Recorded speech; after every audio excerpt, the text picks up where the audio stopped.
Hello दोस्तों, हमारे YouTube channel में आप सभी का स्वागत है। इस वीडियो में हम कुछ 5 फंडामेंटली स्ट्रॉन्ग स्टॉक्स को डिस्कस करने वाले हैं जो कि अभी कुछ टेम्परेरी रीजंस की वजह से बढ़िया डिस्काउंट्स पर अवेलेबल हैं।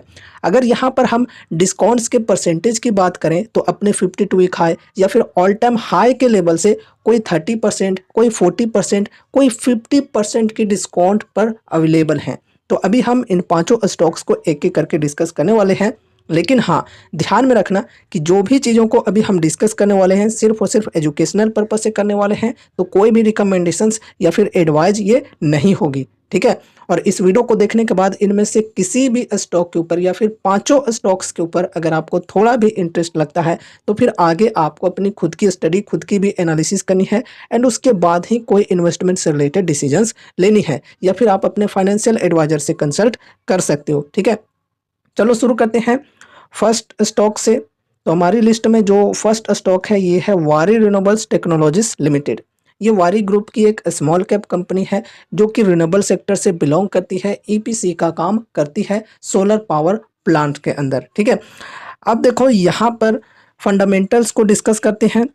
मार्केट कैप की सबसे पहले बात करें तो 18,018 करोड़ की मार्केट कैप है। स्टॉक पी 122 की है और इंडस्ट्री पी 42.7 की है। तो देखा जाए तो वैल्यूएशन काफ़ी एक्सपेंसिव है अभी, जबकि ये जो स्टॉक है अपने 52 वीक हाई के लेवल से 40% से भी ज़्यादा करेक्ट हो चुकी है।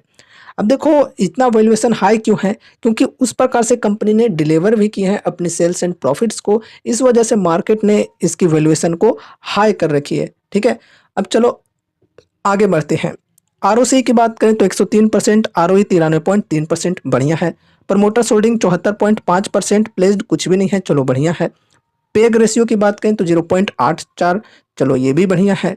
करेंट प्राइस 1730, 52 वीक हाई 3038 और लो है 226 की। बुक वैल्यू 22.3 की। एंड डेप्ट की बात करें तो 41.2 करोड़ की।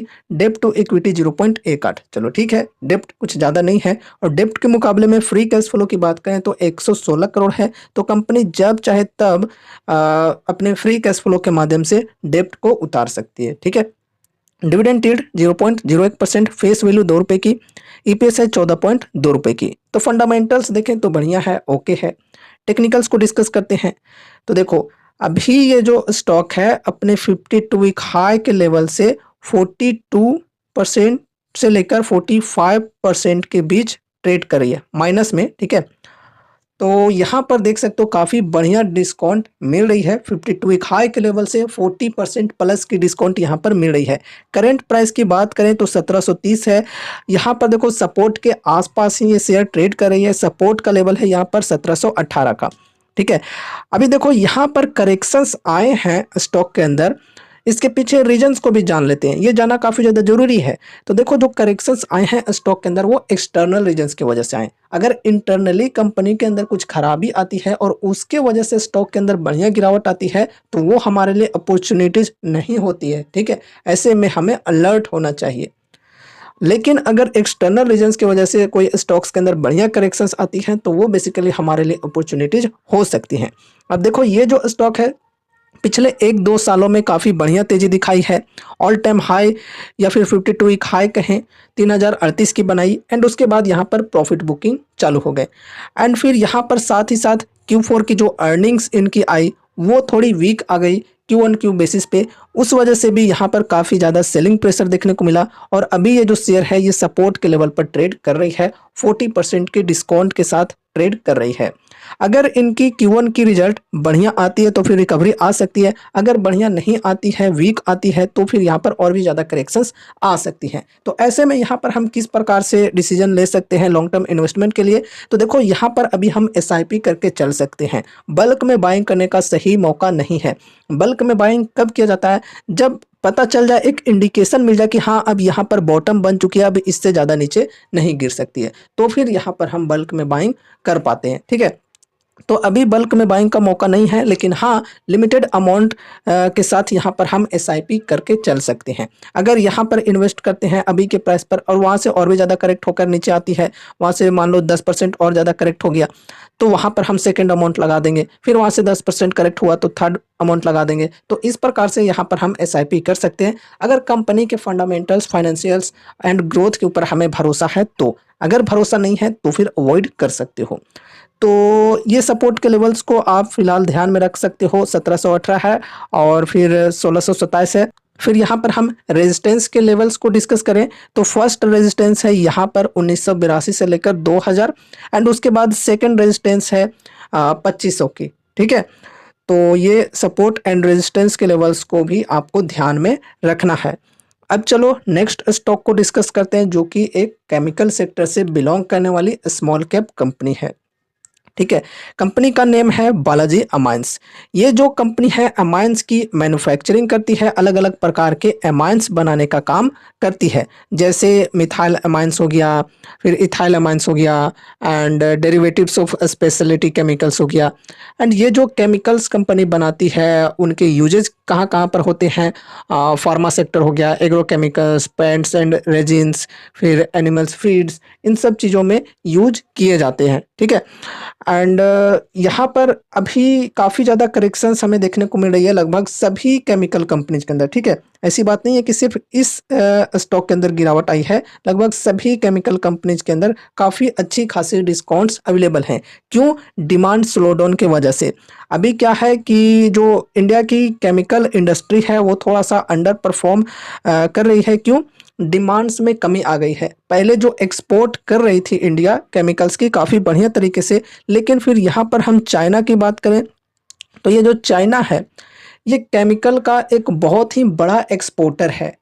खास करके स्पेशलिटी केमिकल्स की बात करें तो वो केमिकल की। अब चाइना को तो आप लोग जानते ही हो कि कितने सस्ते सस्ते में माल उपलब्ध करा देता है। अब दूसरे कंट्रीज को चाइना काफ़ी सस्ते सस्ते प्राइस पर केमिकल्स उपलब्ध करा दिए। अब इस वजह से हमारे जो केमिकल्स हैं इनकी डिमांड्स में कमी आ गई। अब आगे क्या हो सकता है? क्या केमिकल सेक्टर हमारा बर्बाद हो गया, अब आगे नहीं बढ़ सकता है? जी नहीं, इसके ऊपर कोशिशें भी की जा रही हैं।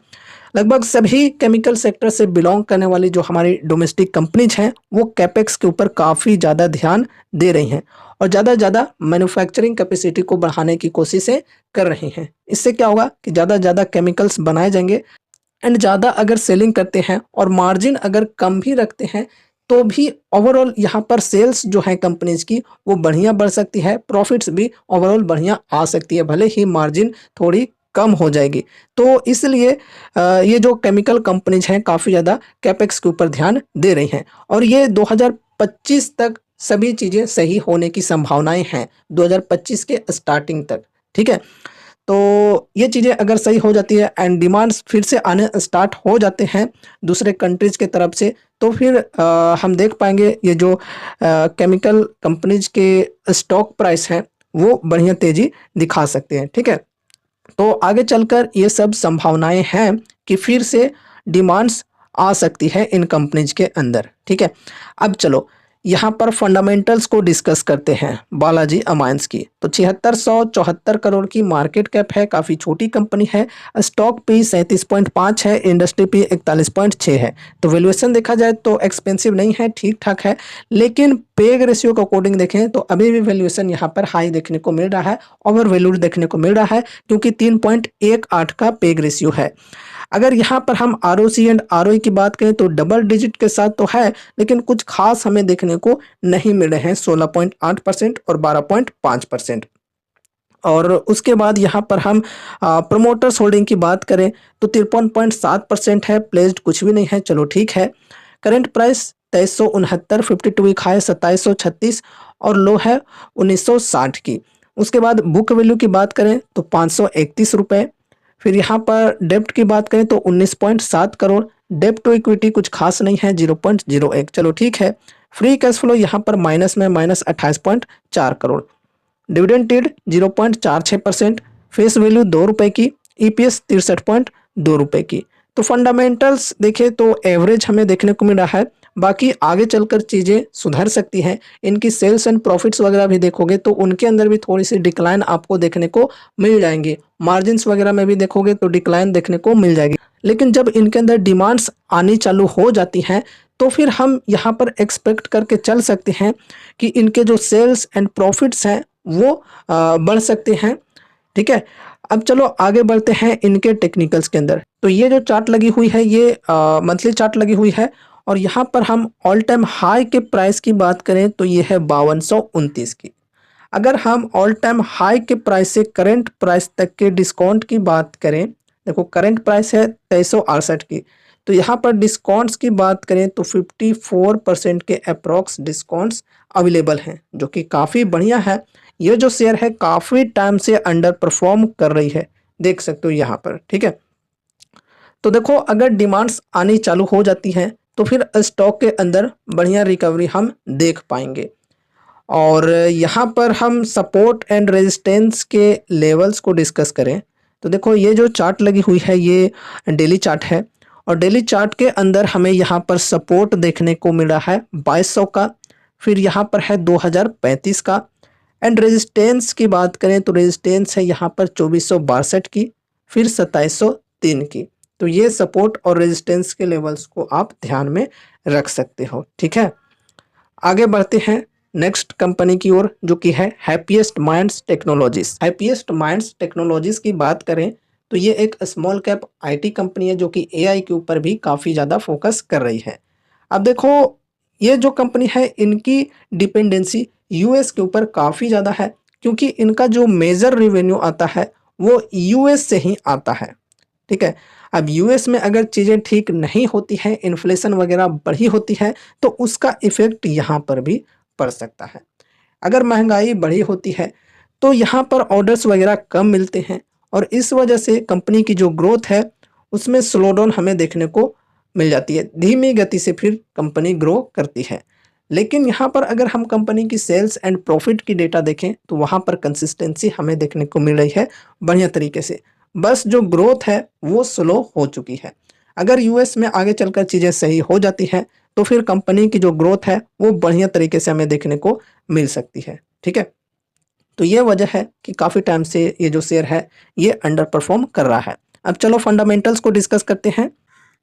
तो फर्स्ट ऑफ ऑल यहाँ पर हम मार्केट कैप की बात करें तो 12,464 करोड़ की मार्केट कैप है। एक स्मॉल कैप कंपनी है तो रिस्क यहाँ पर काफ़ी ज़्यादा है, high risky high rewarding type की कंपनी है। Stock P 52.3, industry P 38.5। तो देखा जाए तो वैल्यूएशन काफ़ी एक्सपेंसिव है अभी भी, जबकि ये जो स्टॉक है अपने ऑल टाइम हाई के लेवल से 40% प्लस करेक्ट हो चुकी है। अब यहाँ पर हम पेग रेशियो की बात करें तो 0.95 है, तो इस हिसाब से देखें तो स्टॉक अभी फेयर वैल्यूड है। आरओसी एंड आरओई की बात करें तो बढ़िया है 21.6% और 20.6%। प्रमोटर्स होल्डिंग 44.2% और प्लेज्ड परसेंटेज 8.15%। तो देखा जाए तो प्लेज्ड परसेंटेज यहाँ पर हमें 8% की देखने को मिल रही है। अगर ये आगे चलकर और भी ज़्यादा बढ़ते चली जाती है तो ये खतरे की घंटी हो सकती है। किसी भी कंपनी के अंदर प्रमोटर्स की जो होल्डिंग है वो प्लेज्ड होते हैं तो वो एक नेगेटिव साइन होते हैं। अगर बढ़ते जाते हैं लगातार तो ये बहुत ही बड़ा खतरा साबित हो सकता है।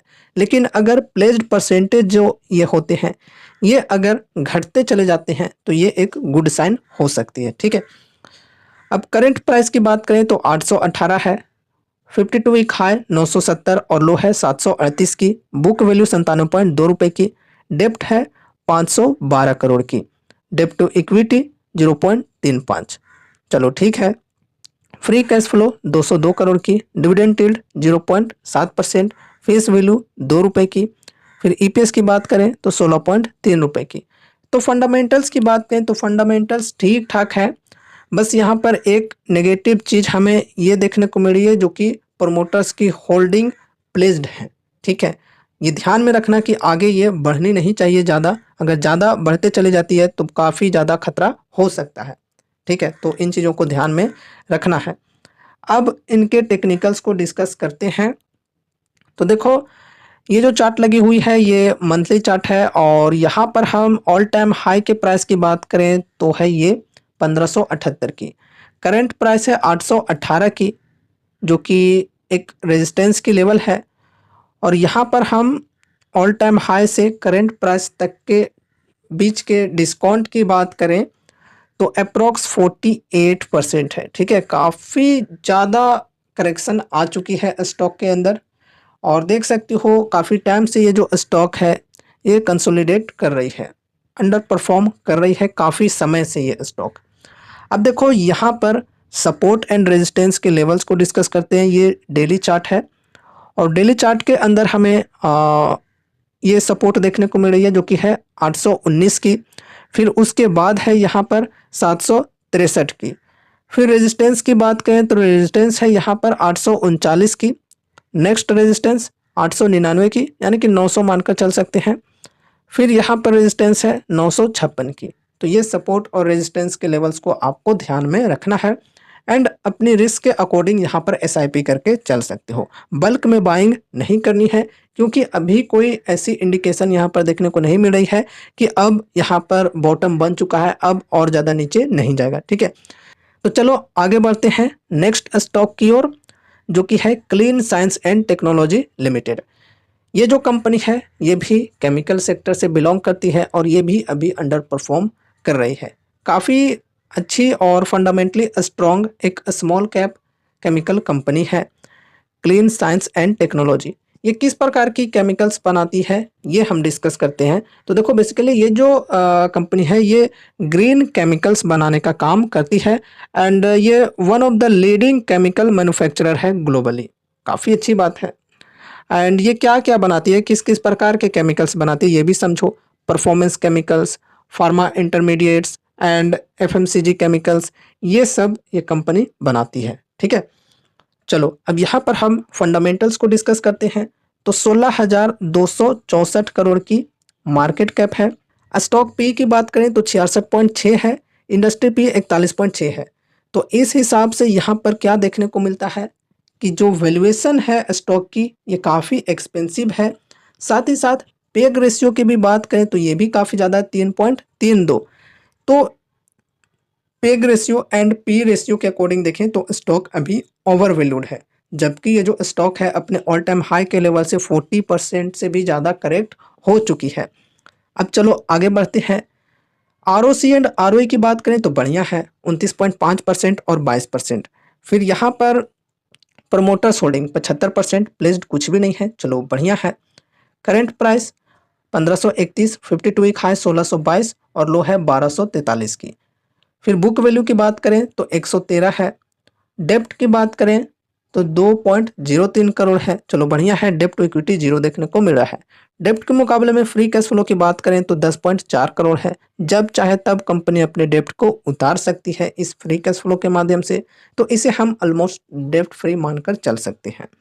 अब देखो डिविडेंड यील्ड की बात करें तो 0.33% है। फेस वैल्यू 1 रुपये की, ईपीएस 23 रुपये की। चलो ठीक है, फंडामेंटल्स देखें तो ओके है, वैल्यूएशन अभी भी कुछ एक्सपेंसिव है। और चलो अब हम टेक्निकल्स को डिस्कस करते हैं। तो ये जो चार्ट लगी हुई है ये मंथली चार्ट है और यहाँ पर हम ऑल टाइम हाई के प्राइस की बात करें तो वो है ये 2704 की और करेंट प्राइस है यहाँ पर 1530 की। तो डिस्काउंट की अगर हम बात करें तो अप्रोक्स 43% का डिस्काउंट यहाँ पर फिलहाल मिल रहा है। ठीक है, इस स्टॉक के अंदर।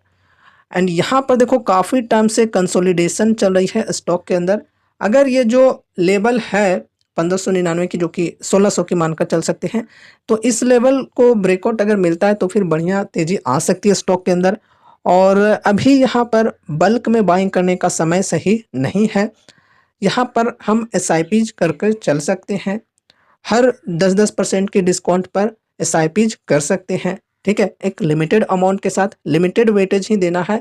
जो सभी हम स्टॉक्स को अभी तक डिस्कस किए हैं सभी स्टॉक स्मॉल कैप स्टॉक्स हैं। इसके बाद वाली जो स्टॉक होगी वो हमारी मिड कैप स्टॉक होगी। तो सभी स्टॉक्स के अंदर लिमिटेड अमाउंट के साथ ही चलना है। ठीक है, ऐसा नहीं कि बहुत ही बड़ा हिस्सा लगा दिया पोर्टफोलियो का, तो वो काफ़ी ज़्यादा रिस्की हो सकता है। आगे बढ़ते हैं टाटा टेक्नोलॉजीज।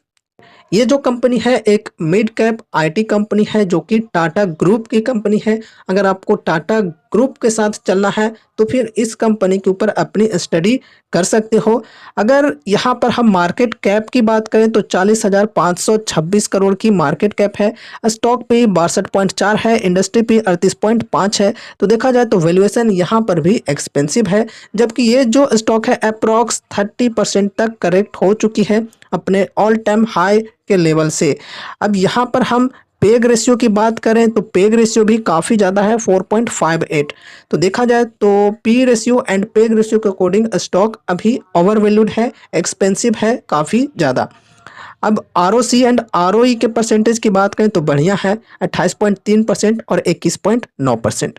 प्रमोटर्स होल्डिंग बढ़िया है 55.4%। प्लेस्ड कुछ भी नहीं है, चलो ठीक है।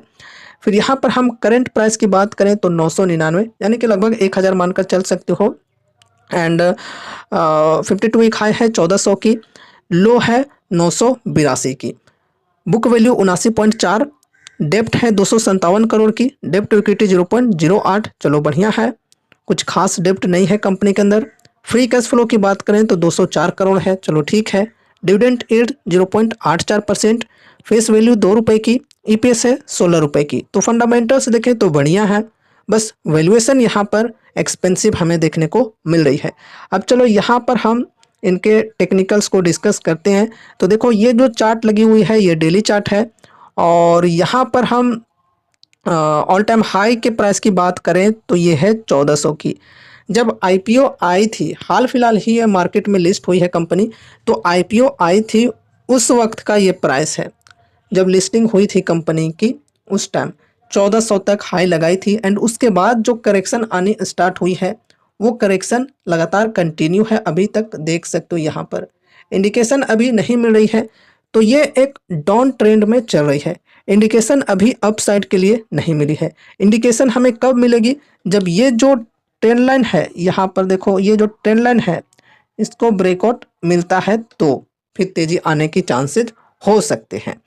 अब यहाँ पर डिस्काउंट की बात करें तो ऑल टाइम हाई के लेवल से करेंट प्राइस तक की बात करें तो लगभग 29% की डिस्काउंट्स मिल रहे हैं, ठीक है। तो चलो डिस्काउंट की बात करें तो ठीक है, उन कंपनियों के मुकाबले में डिस्काउंट कम है, लेकिन ये डिस्काउंट की जो परसेंटेज है ये कम नहीं है, ठीक है। क्योंकि ये मिड कैप कंपनी है तो यहाँ पर इतना भी डिस्काउंट मिल गया तो बढ़िया है फ्रेश बाइंग करने के लिए, एसआईपी स्टार्ट करने के लिए। अगर यहाँ पर हम इस सपोर्ट पर 1000 के प्राइस पर कुछ अमाउंट बाइंग कर लेते हैं, जैसे मानकर चलो 10 शेयर खरीद लिए, फिर यहाँ से 10% और गिर कर नीचे आ गया तो फिर यहाँ पर हम 10 क्वांटिटी और बाइंग कर लेंगे। इस प्रकार से हम एसआईपी करके चल सकते हैं। अभी बल्क में बाइंग करने का इंडिकेशन यहाँ पर भी नहीं मिला। इनफैक्ट जितने भी हमने स्टॉक्स को अभी डिस्कस किए हैं उनमें से किसी भी स्टॉक के अंदर बल्क में बाइंग करने का इंडिकेशन नहीं मिला है। तो इसलिए एसआईपीज के साथ ही चलना चाहिए, डिस्काउंट बढ़िया है, और आगे जब कंपनीज के अंदर चीज़ें सही हो जाती हैं तो फिर हम स्टॉक प्राइस के अंदर बढ़िया रिकवरी देख पाएंगे। अभी यहाँ पर हम सपोर्ट के लेवल की बात करें तो ये है 1000 की, एंड उसके बाद फिर रेजिस्टेंस है 1042 और 1108 का, ठीक है। तो ये रेजिस्टेंस के लेवल्स को ध्यान में रखना है। सपोर्ट का लेवल है 1005। सो ये रही हमारी आज की वीडियो, जिसमें हमने कुछ 5 फंडामेंटली स्ट्रॉन्ग स्टॉक्स को डिस्कस किए हैं जो कि कुछ टेम्पररी रीजंस की वजह से अभी डिस्काउंट में मिल रहे हैं। आगे जब चीज़ें सही हो जाएंगी तो इन स्टॉक्स के अंदर रिकवरी आने के चांसेज हैं। अब देखो सिर्फ इतनी सी इन्फॉर्मेशन लेकर आप कोई भी स्टॉक के अंदर इन्वेस्टमेंट नहीं कर सकते हो, इसलिए आपको डिटेल्स में एनालिसिस करना जरूरी है। कंपनी के जो काम हैं उनको अच्छी तरह से समझना होगा, फंडामेंटल्स को अच्छी तरह से समझना है, जो कि हमने रेशियोज वगैरह तो डिस्कस किए हैं, साथ ही साथ कुछ और भी होते हैं फंडामेंटल्स के अंदर समझना, उन चीज़ों को समझना होगा। फाइनेंशियल्स को समझना होगा, कंपनी की सेल्स ग्रोथ, प्रॉफिट ग्रोथ किस प्रकार से बढ़ रहे हैं वो देखना है, बैलेंस शीट देखना है, शेयर होल्डिंग पैटर्न्स देखना है। सब कुछ चीज़ों को देखने समझने के बाद ही इन्वेस्टमेंट किया जाता है। ऐसा नहीं कि सिर्फ इतनी सी इन्फॉर्मेशन लेकर आप जाकर यहाँ पर इन्वेस्ट कर दिए, ठीक है। तो अगर आप लोग चाहते हो कि इनमें से कोई भी कंपनी के ऊपर फुल एनालिसिस वीडियो आनी चाहिए तो कमेंट कर सकते हो, ठीक है। जो भी स्टॉक के ऊपर फुल एनालिसिस वीडियो देखना चाहते हो तो कमेंट कर सकते हो, उसके ऊपर फिर फुल एनालिसिस वीडियो हमारी आ जाएगी। तो ये रही हमारी आज की वीडियो। उम्मीद है कि इस वीडियो के माध्यम से आपको कुछ यूजफुल इन्फॉर्मेशन मिले होंगे। तो वीडियो को लाइक करके चैनल को सब्सक्राइब कर लेना और मिलते हैं अगले नए वीडियोज के साथ। तब तक के लिए बाय बाय।